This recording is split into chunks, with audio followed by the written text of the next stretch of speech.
Ah, agora sim. Estamos aqui, estamos aqui, estamos aqui. Com a nossa série de lives. De lives. E dessa vez trouxemos uma figura tarimbada, conhecida, no meio quadrinístico gaudério, que é o Patrick. Patrick, que foi um dos 4 fundadores do Fernão das HQs, esteve presente em 14 das suas 41 edições. Nossa, nem eu me Tenho lembrava anotado disso. aqui. Hum. Edição de 1 a 6 todas, depois a 8, 11, 12, 13, 15, 21, 30 e 31. Patrick, Boa. primeiro queria te agradecer a presença. Eu agradeço o convite. O Patrick, ele sempre é um grande colecionador, vamos falar sobre isso também. E ele veio aqui para dois motivos. Contar um pouco dessa doença que a gente tem em comum. É complicado, é muito complicado. E também ele vai mostrar e trouxe coisas para vender, porque tem raridades, coisas bacanas. É importante que o colecionador, ele... Eu tive vários, muita HQ também, mas não me foi tão difícil quando a gente pega e começa a vender ou negociar com as pessoas que dão valor. Isso é bacana. Parece que aquele teu objeto que tu gostava vai ficar bem guardado com o outro. Isso alivia um pouco a perda, né? Uhum. A primeira coisa que eu quero saber de ti, que a gente nunca conversou sobre isso, a primeira HQ que tu te lembra, qual foi? Peter Pan. Peter Peter Pan, Pan. grandes clássicos Disney.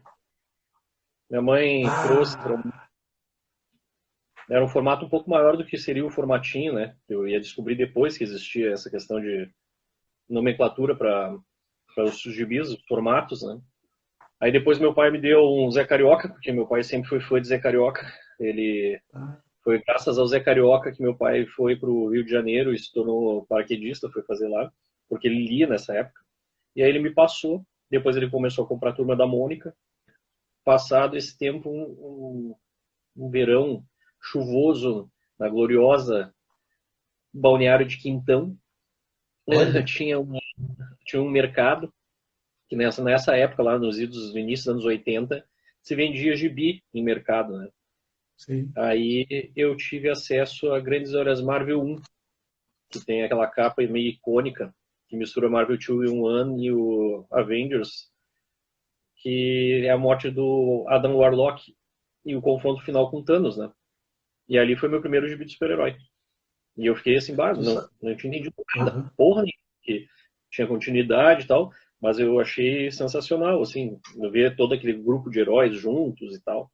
Depois disso, peguei Super Aventuras Marvel 20, a capa do Frank Miller, com a Electra e o Sai, e a máscara Uhum. do Tesouro Atravessado, né? Uma capa branca. Aí tinha os X-Men, na saga do Proteus, e o Doutor Estranho do Frank Brunner.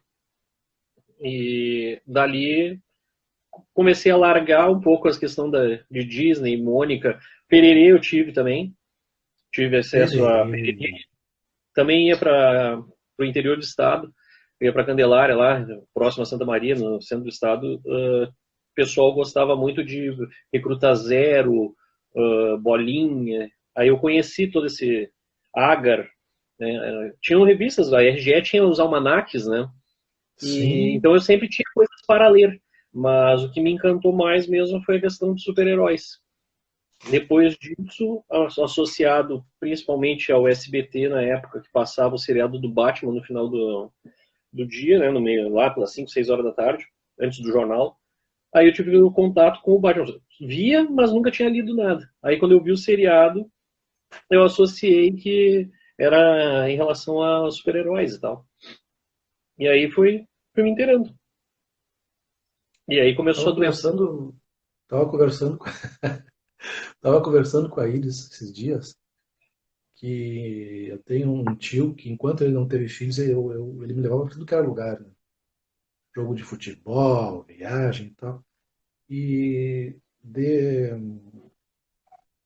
de super-heróis, esse Grandes Heróis Marvel número um, comprei em Santa Cruz com ele, aquela que tá. Thanos segurando a aranha, assim, e tal. Acho que essa Isso, capa. é É, isso aí. segurando, assim. E como a gente lembra das coisas, né, que quando dão pra gente, ou alguns lugares, assim, veio do nada, assim, bah, essa revista eu comprei, ganhei do meu tio lá, não sei aonde. E a minha É, primeira lembrança que eu tenho de HQ é de eu estar sentado com a minha mãe, ela lendo o Ursinho Puff pra mim. E aí a gente vai pegando gosto pelas coisas, né, e chega um ponto que é herói. Então não adianta. Até hoje o grosso da minha coleção é de heróis e tal. Já foi muito mais, mas agora ainda tem assim essa grande leva de coisas novas e coisas antigas que o cara vai recomprando e tal, para ter mais ou menos aquela lembrança. Eu até sim. mostrei aqui nos outros dias que eu tenho comprado de novo essas aqui, ó. Ah, abriu. Aham, Gata formatinho do Aranha. Negra. Uhum. Quero ter todos da Gata Negra dessa época e tal. Depois fazer aqueles encadernados bagual que ninguém vai querer, né? Só o cara vai ter no final Sim. do acervo. E me diz uma coisa, uma curiosidade, que tu deve ter sofrido também, cara. Mudança. Como é que funciona mudança com quadrinhos, cara? Conte tuas experiências, por favor. Bom, quando eu colecionava só gibi nacional e só formatinho e as minisséries formato americano, eu tinha bem menos quadrinho. Se chegasse a 2000 era muito. Então era mais fácil. Eu sempre armazenei eles em estante metal e dentro de roupeiro e tal, em estante. Aí eu colocava em caixa e botava lá, nomeava, ficava mais fácil. Depois que eu comecei com o importado, aí virou um inferno. Porque o importado, a questão da issue, né, das edições avulsas, ela foi um volume muito grande, né? E cada caixa, quando eu encomendava de fora, eu comprava da Mile High Comics, cabe 300 a 320 edições. Então, eu Sim. que já tive uma média de quase 20 mil gibi, eu tinha em casa, quando eu saí com 22, eu acho, da casa da mãe, fui morar sozinho, eu levei 45 caixas dessas da Mile High. Até aí tudo bem, porque eram caixas pequenas, então era tranquilo, carregava de 4 em 4 e tal. O problema foi quando eu comecei a aumentar, porque demorando sozinho, liberdade, espaço é meu, faço o que eu quero. Se eu tiver que deixar na sala, se tiver que deixar no quarto, se tiver que deixar na cozinha, eu deixo. Aí aumentou. E aí não tinha mais essas caixas. E aí começou a colocar aquelas Uhum. caixas, né, condicionadoras que tu tinha que, né, inventar e tal. Bom, resumo da história. Uma mudança, eu tive que chamar 3 amigos que nunca mais me disseram que nunca mais iam me ajudar em mudança. Do peso. Teve. Mas eu nunca perdi nada. Nunca perdi nada Sim. quando nós fizemos agora, depois que eu casei. Nós fizemos 2 mudanças para transportadora e as caixas plásticas de mercado, né? Embalaram com plástico folha, tudo com etiqueta. Não, nunca perdi nada com isso. O meu único problema realmente era eu fiz umas 5 mudanças com ajuda e a última os meus amigos não, nunca mais. Bom, Patrick, eu quero saber agora, já estamos aí com 15 minutos de live, o que que tu trouxe para colocar à venda? Porque assim, o Patrick ele tem um acervo muito grande e à medida que a gente vai passando, a gente vai trocando ou por edições que a gente vai ficando com as edições que realmente importam. E as outras a gente vai se desfazendo, como eu falei para vocês no começo do vídeo. E o Patrick sempre tem muitas edições bacanas e muito bem cuidadas. Isso é importante dizer. Pode ir mostrando aí, Patrick, por favor. Peraí. Não, enquanto isso, 17.800 mais ou menos, Renata. A Renata perguntou quantas revistas eu tinha. Peraí, deixa eu pegar aqui. Olha aí. Vamos lá então. Tumba do Drácula, escrito pelo Marv Wolfman, grande parte dos desenhos feitos pelo Gene Colan. Faz parte de uma coleção que saiu pela Panini recentemente, que agora foi encerrada, inclusive, né? Que era a coleção Sim. histórica Marvel. Papel bom. Nunca tinha saído completa essas edições, elas eram publicadas pela Block, alguma coisa. Depois a Marvel publicava salteado, tanto em Heróis da TV quanto em aventuras mais esparsas, assim, principalmente nas histórias que vinham com o Doutor Estranho. Mas aqui saiu toda a Tumba do Drácula, foram 3 boxes. peguei essas 4 aqui, que são as primeiras, que é o início. Acho que para quem gosta de terror, que não vai tanto ao extremo da Creep, da Eerie, mas também não são histórias bobinhas, assim, tipo, até produzidas aqui, com um roteiro mais convencional, é uma boa pedida para quem gosta desse gênero, né? Aí uma coisa mais antiga, bem mais antiga, que eu nunca tive acesso, nunca consegui pegar, mas que depois surgiram esses álbuns aqui. Ah, Flash. sim, cara. Infelizmente foram só esses que saíram, né? Não teve continuidade, mas isso aqui são as tiras de jornal, né? No caso que saiu do Alex Raymond, e eles compilaram na ordem que foi publicado. Um material muito bom, papel excelente. Já foi publicado por várias editoras pequenas também. A Ebalva acho que foi a que mais publicou Flash Gordon na época. Me lembro que saiu naquele gibizão, lembra? Acho que sempre pegou. Saía também, mas também é muito raro de pegar e achar. Da RGE na época, né? Tem umas coisinhas mais atuais. Aquele velho que tu gosta. Aquele velho barbudo. Extraordinária. Só que esse aqui é o volume 2, né? Sim. Esse aqui é contra os marcianos. Aqui se expande um pouco mais a questão da mitologia que ele criou com os personagens da literatura inglesa. Spirit, volume 2. Oh. Saiu lá fora pela Dark Horse, aqui a Devir lançou 2 volumes com estes artistas aqui. Sim. Spirit é uma coisa que tu tem que ler, não adianta. Tem gente que gosta, tem gente que não gosta, mas o Spirit, o maior mérito dele foi fazer com que voltasse as historinhas de detetive, digamos assim, sem a questão de superpoderes, que foi quando o Will Eisner retomou os quadrinhos, quando ele criou aquela função da história graphic novel e tal. Ele deu uma aula de diagramação e de distribuição dentro dos quadrinhos dele, tanto que o próprio Frank Miller bebe muito dali, e anos depois o Darwin Cook também, né, ele influenciou muitas gerações. Todo mundo fala, porque o Frank Miller é isso. Cara, tem que ver o que veio atrás do Frank Miller. Quem é que chegou antes dele para ele pegar e ser revolucionário daquele jeito. E o Frank Miller é um cara muito, muito honesto nesse sentido. Ele deixa claro de onde é que ele saiu, né? Eu tenho uma coisa o que não é a venda, tá? Sim. Se alguém puder ter oportunidade... Sim. Sensacional. Muito, muito bom. O Frank Miller, que se consagrou no Demolidor e tal, ele vem de 2 vertentes muito, muito importantes, que é o Will Eisner e o Lobo Solitário. Ele mesclou um pouco dos dois ali, deu essa mescla bonita, né? Sim. Consolidou sua carreira. O que mais está para vender aí, padre? Longo Dia das Bruxas. Longo Dia das Bruxas. Já tinha sido publicado em uma minissérie pela Abril, depois a Panini encadenou e a Eagle Moss lançou em 2 volumes. Bem bonitas essas edições, gosto. Acho elas bem honestas. O Jader perguntou com qual revista eu comecei minha coleção. Eu comecei com X-Men, Jader.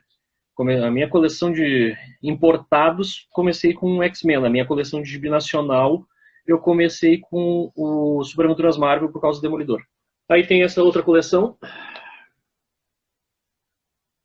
do Justiça, do Alex Posner.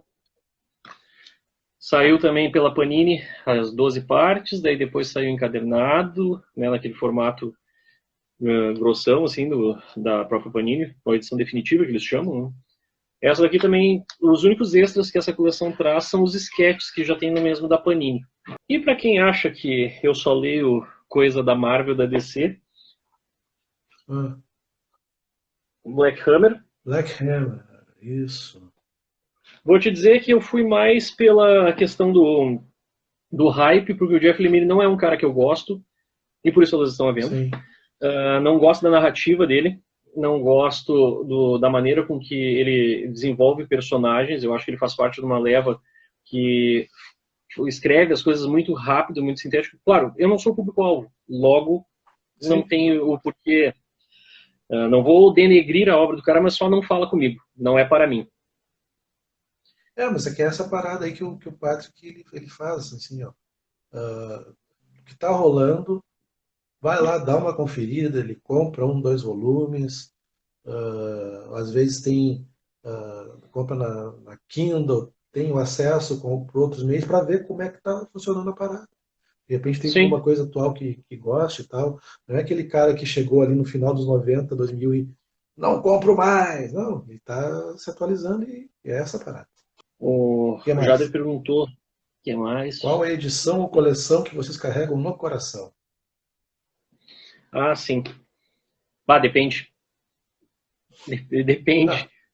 Não, não. Eu não carrego no coração, eu carrego na pele, porque eu tatuei o personagem que eu mais gosto, é o Starman, do James Robson, de 94. Que começou com. Ele fez tudo um apanhado depois da minissérie Era de Ouro.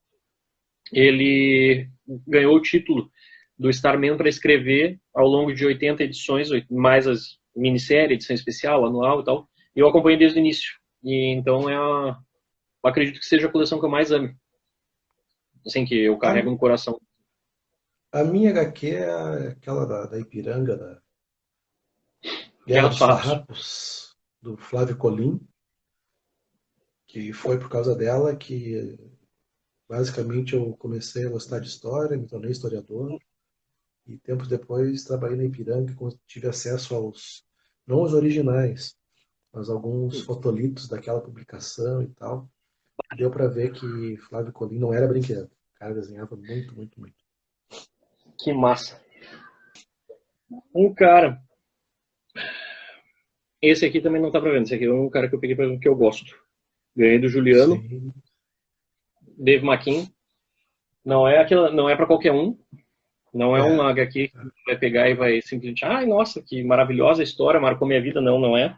Mas a arte dele, vou mostrar, ela é muito conceitual. Ele não tem o melhor storytelling que tu vai poder pegar e dizer, nossa, mas é uma publicação bem bacana. Ele é mais Sim, artista do sim. que desenho de HQ.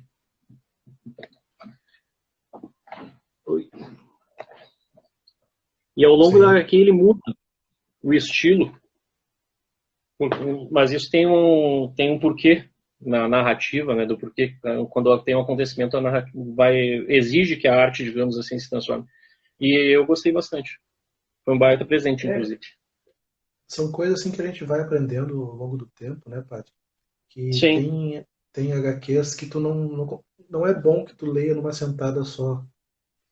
Né? Tu tem que fato. ler umas 5, 10 páginas, deixar absorver, etc e tal, dar um tempo, né? Voltar, porque às vezes eu estava pensando isso num post do Tiziano esses dias.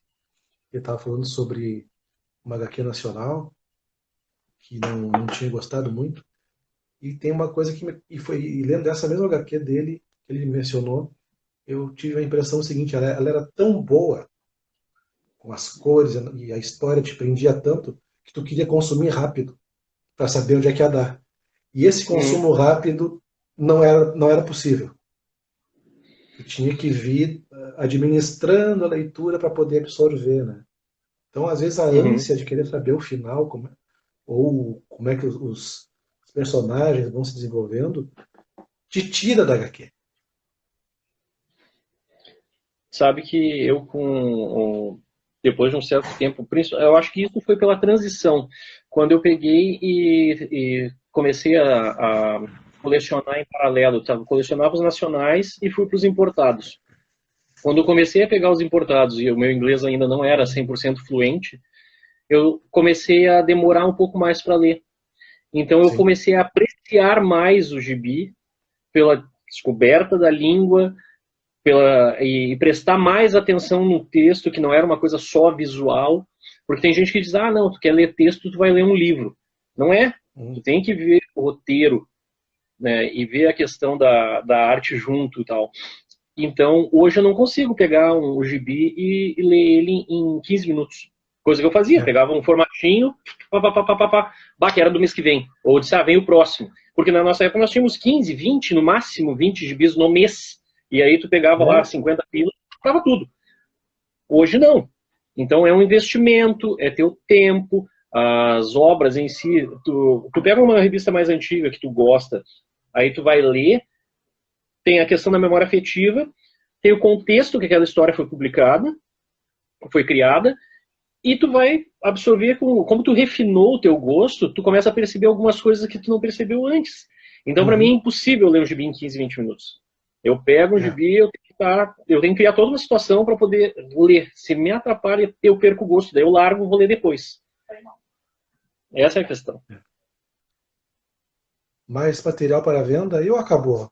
Imagino que não. Mas vê se o pessoal não teve mais pergunta, que daí vai Dá uma passando. olhada aqui.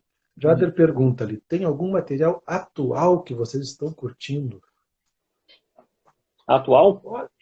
Olha, Jader, para assim, material atual de HQ não. De HQ de heróis eu confesso que parei. Parei. Mas assim, material autoral, nacional, tem bastante coisa bacana que eu tenho comprado. Posso dizer assim que o pessoal que foi tem ido no feirão, tem adquirido bastante coisa. Por exemplo, as HQs do, do Roger Goulart, tenho gostado bastante delas.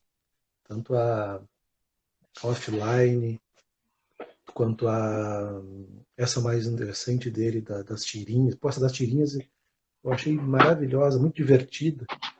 E me surpreendeu, assim, porque eu conhecia o Roger na questão do traço mais heróico e meio com uma pitadinha de coisas mangá e tal. E essa das tirinhas ali que ele fez foi bem ligeiro, bem curtinho e bem divertido. E tu, Patrick, coisas atuais? Atual. Uma coisa que me surpreendeu bastante é com o cara que está escrevendo Demolidor lá, o Chips Dansky, eu acho que é assim que se pronuncia, Sim, o Lias me sim. corrige depois. O Demolidor dele eu não cheguei a ler, mas caiu nas minhas mãos lá o Life Story do Homem-Aranha. Aquilo ali Hum, me surpreendeu bastante. Olha, não imaginava. Já vi várias releituras de vários personagens do Super-Homem, eu acho que e o Batman são os que mais têm releitura em matéria de origem. O Homem-Aranha também já teve vários retcons em matéria de Ultimate e afins, né, realidades alternativas, mas essa edição foi bem. O Mark Bagley, eu achei que ia estar enjoado do traço dele, porque afinal ele ficou mais de 100 edições do Ultimate Spider-Man, e antes disso ele já desenhava o Amazing Spider-Man também, mas ficou uma bela homenagem. Eu eu fiquei também. surpreso, assim. É, E de a heróis eu Panini lançou comprei essa uma aí também. capa dupla. Comprou também? Comprei Chegasse a também. comprar essa. Apareceu na Amazon importado a, sei lá, R$ 30. Chegasse a comprar essa também, do Homem-Aranha. Comprei importado. Muito bom, muito bom. Aquela Honesto, sequência. honestíssimo. É. Não, os diálogos me pegaram. Porque quando eu vi, assim, disse, mais um. Aquela mania de velho, de Uhum. torcer o nariz e tal, né? Que nem o cara faz pra música, faz pro cinema. Aí eu vi 3 páginas, li as 3 páginas. Bah, gostei. Em questão de Não é heróis, tem algum que vocês não suportam, independente de quem desenha? Olha aí, apareceu. Deadpool. Está para venda o Deadpool, Patrick? Ou é acervo pessoal? Não, tá pra venda. É pra venda, mesmo que eu sei que tu gosta. Outro personagem, pegando o gancho que o Morfeu largou aí, mostrar dois Ah, aqui, ó. Outro que eu não suporto. Deadpool, Harley Quinn. Pobrezinha. Não, mas é aquela parada que a gente estava falando agora há pouco, né? É para outra geração de consumo rápido, de Sim. diversão, pancadaria, descerebrada. Às vezes me parece que tanto Deadpool quanto a Arlequina, eles querem meio que competir com alguma coisa de mangá pela velocidade, pela Os desenhos loucuragem, sabe? bobinhos. Por aí, assim. Assim, quando eu comecei a ler mesmo, e até mesmo com essa idade que esse público consome aí, que nos orbitam, o pessoal dos 20 aos 30 anos, nunca foi uma coisa de ler gibi assim, eu quero descobrir o sentido da vida, eu quero uma coisa que seja extremamente filosófica e tal. Não é essa parada, não é que nem o Surfista Prateado do Stanley. Não, eu quero uma coisa para me divertir, e se tivesse algo a agregar, pô, sai no lucro. Mas a tu chegar ao ponto de pegar e simplesmente ver uma coisa por diversão, então me divertia com Mônica, me divertia com o Rio da Zero, me divertia com o Jotalhão, me divertia a Turma da Mata e tal. Esse era o tipo de quadrinho que tinha, ainda assim, tinha mais conteúdo do que eu vejo que tem do Deadpool e Harley Quinn. Tu pegar o Agar, por exemplo, pegar o Reizinho, pegar todos aqueles personagens lá do Mort Walker, eles têm muito mais crítica e muito mais divertimento do que esses personagens que eu mostrei agora. Pega o Calvin, pega o Snoopy, todas as críticas que tinha, o Gilbert, sabe, que são todos todo um contexto ao redor dos personagens que está sendo desenvolvido, que me diverte muito mais do que esses dois personagens, das duas editoras, E inclusive. até eu me lembro assim das tirinhas do Recruta Zero, que o Recruta Zero ele era o soldado mais raso possível, né? E aí tinha as diferentes hierarquias e tal, até Uhum. que chegava no general, que era Sim. comandado pela esposa em Secretário. casa. Sim. E a secretária tinha aquela jogada, tinha esse triângulozinho assim. Ele adorava a Uhum. secretária, mas era comandado pela esposa em casa. Então tu vê que tinha também algumas coisinhas dentro, né, que Sim. transversais, alguns assuntinhos transversais na historinha. Que agora, depois de velho, o cara se dá conta, né? A mesma coisa o Agar. Quem manda no Agar é a Helga. Sim, sim, sim. Mais alguma coisa para a venda? Pode mostrar, hein? Eu tô anotando aqui. Ó. Esse é um, Escalpo. esse é um cara também que eu não sou muito fã. Reconheço que ele tem um apelo de escrita e o pessoal gosta bastante dele porque ele é um Garfienes mais comedido, mas não chega a ser um Ed Brubaker em matéria de nível crime policial e tal nas tramas. Não gosto. Ele se lançou muito bem com Alçou, acho que mais o estrelato foi no Thor. Ele escreveu toda a fase do Thor, né? Na fase da Thor. Mas Uhum. fui ler esse escalpo pela questão indígena, infiltrado e tal, aquela coisa de crime. Não me surpreendeu. O desenho é bom. O RM Guerra é Uhum. muito bom. Mas recomendo para quem gosta dele. Né? Quem tem um gosto parecido comigo raramente vai gostar. Vai gostar do primeiro volume, mas do segundo volume é muito extenso, não faz muito a minha praia. Não fez muito a minha cabeça. Tá. Tem mais esses dois aqui. Olha. Origens. Tava falando sobre surfista aqui, ó. Sim, Filosofia. sim. As origens deve ter em edições da coleção, né? Sim. Que tem. Esparramadas. Aqui é uma antologia, né? Pergunta do Jader. Olha aqui. Deadpool e Arlequina, vocês não gostam deles no cinema também? A bem da verdade, Jader, eu só vi o Deadpool 1. E a Arlequina eu só consumi ela Era Homem de Ferro. no Esquadrão Suicida. Então não importa, assim. Não Vou veria te, de novo. vou te dizer que o Deadpool, a maneira com que ele foi apresentado e a maneira com que ele foi desenvolvido depois dos anos 90 ali, ele já era um personagem tridimensional. Já era um personagem para ser levado para as telas, mesmo que já representava um pouco mais esse tipo de público.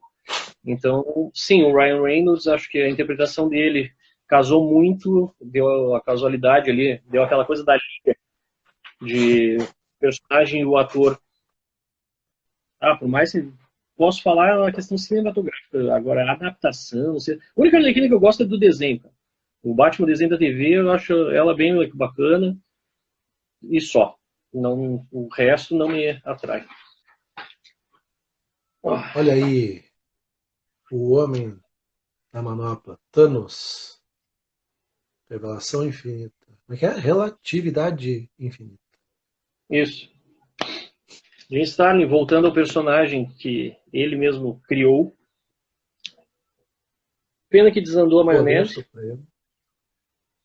Te dizer que o Straczynski ele copia a si mesmo. Esses dias eu estava conversando com o Linhares sobre isso. É uma baita homenagem não ao próprio Esquadrão Supremo. É uma baita homenagem sim ao Esquadrão Supremo, mas é uma homenagem maior ao Mark Gruenwald. O início, assim, né? A mesma história que ele conta aqui, ele já tinha feito no Rising Stars. Só que ele pegou e adaptou para o Poder Supremo. Aqui o Gary Frank tá muito bom, mas prefiro o Gary Frank no Nação da Meia-Noite, o Midnight Nation. Trabalho junto com ele também.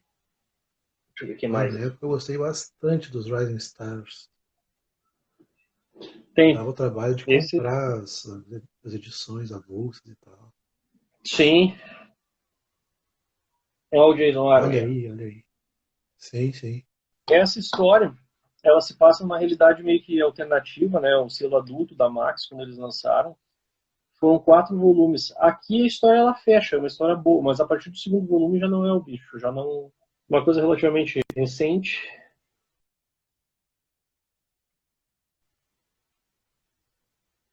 Antes da morte dele no Guerra Civil 2. Bendis. Os Novos Vingadores. O Cerco. Vinculado com o Thor, né? Vinculado junto com a série do Thor, essa daqui.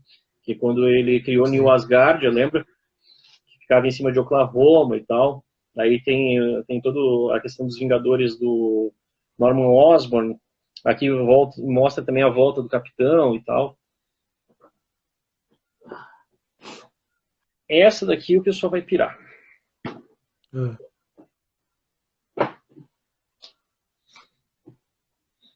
Pra quem gosta. A morte do menino prodígio.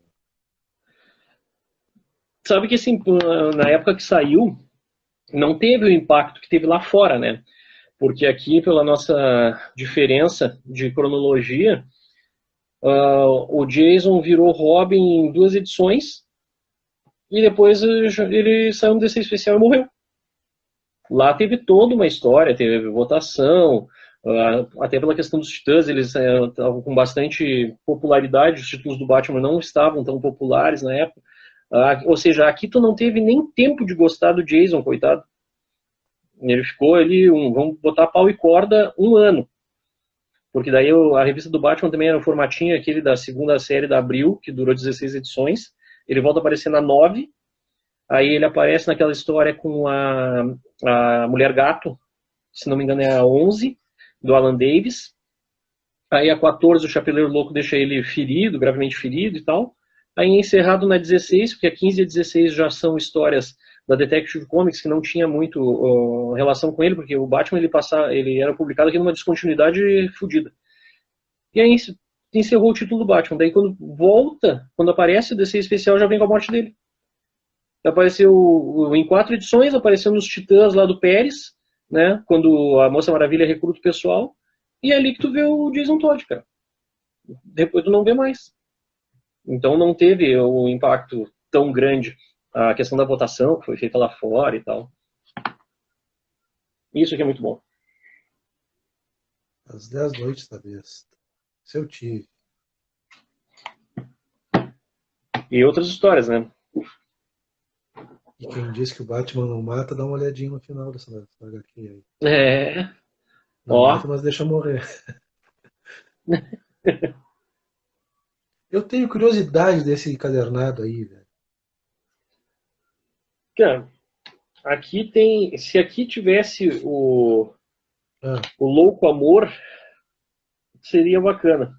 Porque aqui só tem o especial do Terra de Ninguém, que deu origem a ela, o Gotham Knights, Detective Comics, histórias fechadas, assim, mas não tem o gibizinho que foi baseado no desenho, que é melhor do que qualquer uma dessas histórias aqui, é escrito pelo Paul Dini e o Bruce Timm. Punk Rock Jesus. E era isso por hora. Era isso por hora. Muito bem. Em breve, mais novidades. Então vocês podem ver aí, pessoal, o Patrick ele trouxe várias HQs de coleção, algumas inclusive no plástico, entendeu? Fechadas. E se vocês se interessaram por alguma dessas HQs, ele vai deixar agora no final os contatos. Entre em contato.